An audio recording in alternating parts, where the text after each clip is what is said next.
오늘 이야기해볼 주제는 달생입니다. 고대 철학자 장자가 던진 질문인데요.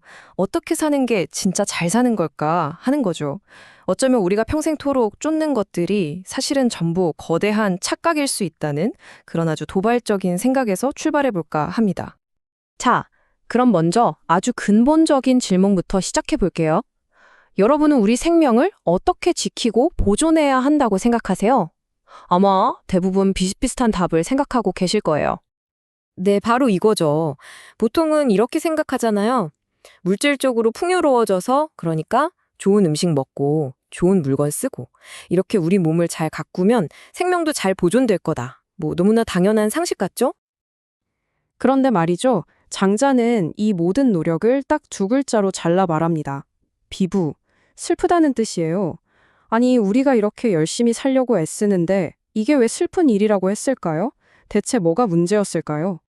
장자가 보기엔 우리가 생명을 지키려고 하는 그 노력이 오히려 우리를 올가매는 덫이라는 건데요.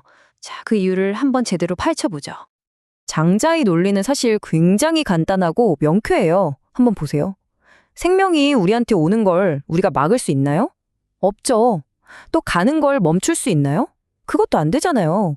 아무리 비싼 걸로 몸을 치장하고 돌봐도 생명 자체가 떠나버리면 그만인데 결국 물질적인 것에 의지하는 건 좀 헛된 노력 아니냐 이겁니다. 특히 장자는 이 소유라는 개념을 문제 삼았어요. 우리를 더 잘 살게 해줄 것만 같았던 그 수많은 물건들이 왜 오히려 우리를 올가매는 족쇄가 된다고 봤을까요? 와, 여기서 장자의 정말 기가 막힌 비유가 나옵니다. 물질에 집착하는 우리를 여관주인이라고 표현해요. 생각해보세요. 여관주인은 잠시 머물다 떠나는 손님들, 즉 온갖 물건들을 그냥 관리할 뿐이잖아요. 그게 진짜 자기 건 아니죠. 우리가 소유에 집착하는 순간 우리의 역할이 고작 물건 관리인으로 축소된다는 걸 보여주는 정말 강력한 비유예요. 그럼 우리가 그 물건들의 정신이 팔려서 정작 놓치고 있는 건 뭘까요? 장자는 그걸 정기라고 불렀습니다.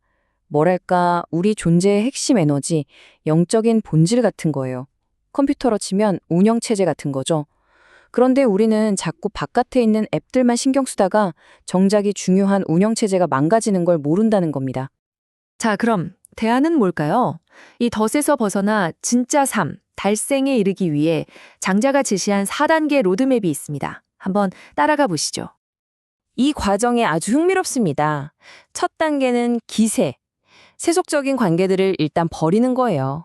그러고 나면 무르의 단계로 가는데 말 그대로 어디에도 얽매이지 않는 자유로운 상태가 되는 거죠. 그렇게 되면 마음이 자연스럽게 정평, 즉 평온하고 균형 잡힌 상태가 되고요. 마침내 최종 목적지인 달생, 진정한 삶에 도달하게 되는 겁니다. 결국 핵심은 이 역설에 있어요. 진짜로 생명을 지키는 방법은 아이러니하게도 생명에 대한 집착을 버리는 거라는 거죠.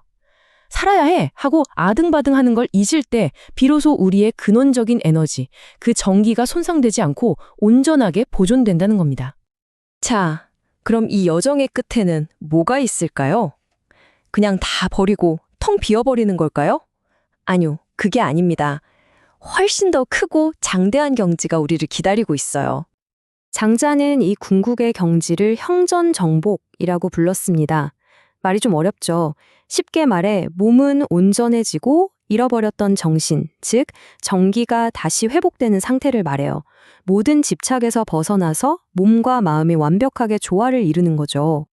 이건 결국 거대한 자연, 우주와 하나가 되는 경지를 말하는 거예요. 만물의 부모인 하늘과 땅의 큰 흐름에 그냥 나를 맡기는 거죠. 더 이상 태어나고 죽는 것에 저항하면서 발버둥 치는 게 아니라 그 거대한 창조와 소멸의 리듬에 맞춰서 함께 춤추는 존재가 되는 겁니다. 우주의 일을 돕는다고까지 표현하네요. 자, 그럼 여기서 한 걸음 더 나아가서 장자의 이런 생각들이 그 당시 사회에서는 얼마나 충격적이고 또 반항적인 이야기였는지 한번 짚어보겠습니다. 장자가 얼마나 급진적이었는지는 다른 사상가와 비교해보면 확 드러나요. 예를 들어 비슷한 무의를 말했던 노자만 해도 그 사상이 때로는 세상을 다스리는 통치술, 즉 권력을 얻는 전력으로 해석되기도 했거든요. 하지만 장자는요, 완전히 선을 긋습니다. 나는 국가 권력의 포로가 되느니 차라리 더러운 도랑에서 자유롭게 헤엄치겠다. 이거예요. 아주 철저한 반권위주의자였던 거죠. 당시의 절대 주류였던 육아 사상과 비교하면 이건 뭐 거의 전면전 수준입니다. 육아는 마음을 갈고 닦아서 옳고 그름을 제대로 판단하고 사회적 역할을 다하는 게 중요하다고 했잖아요. 근데 장자는 모든 걸 뒤집어요. 마음은 결함투성이니 비워야 한다. 옳고 그름을 나누는 것 자체가 도를 망가뜨린다. 삶의 목표는 사회에서 탈출하는 것이다. 완전히 정반대의 이야기를 하고 있는 거죠. 장자가 봤을 때 모든 문제의 근원은 바로 우리 마음이었어요. 뭔가를 보고 아, 이건 좋네, 저건 싫어 하고 끊임없이 판단을 내리는 이 마음의 습관이야말로 모든 고장과 문제의 시작점이라고 본 겁니다. 이 질문이 장자 사상의 진짜 핵심을 찌르는 것 같아요. 한번 생각해 보세요.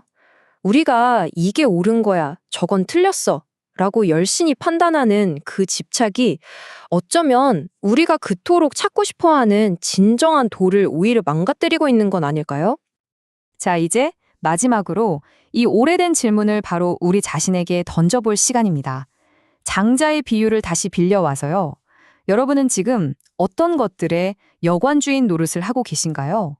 어차피 잠시 머물다 갈 것들인데도 마치 내 영원한 소유물인 것처럼 필사적으로 붙들고 있는 그 집착은 뭔가요? 어쩌면 이 질문에 대한 답을 찾는 것, 그게 바로 달생으로 가는 진짜 첫걸음일지도 모르겠습니다.